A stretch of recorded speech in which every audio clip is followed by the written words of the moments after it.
PBA update tayo mga idol dito kay Kate Jimenez na makaraang madrap nga ito ng San Miguel Beermen ay pumirma kagad ito ng 2-year deal contract itong si Kate Jimenez para dito sa San Miguel Beer Corporation kasama nga ang kanyang agent na si Mr. Danny Espirito. Samantalang nung inilabas ng San Miguel Beer Corporation ang kanilang final lineup roster dito para sa Commissioner Cup ay hindi nga nakasama ang pangalan ni Kate Jimenez sa lineup.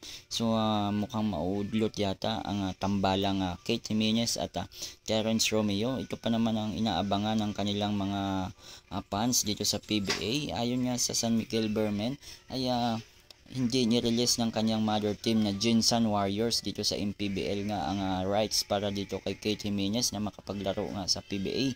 Ayon sa Jinsan Warriors ay meron pa si Kate Jimenez na kontrata hanggang December pa po. So medyo matagal-tagal pa, ilang buwan pa itong pag-aantay ni Kate Jimenez para makapaglaro ito sa San Miguel Beermen.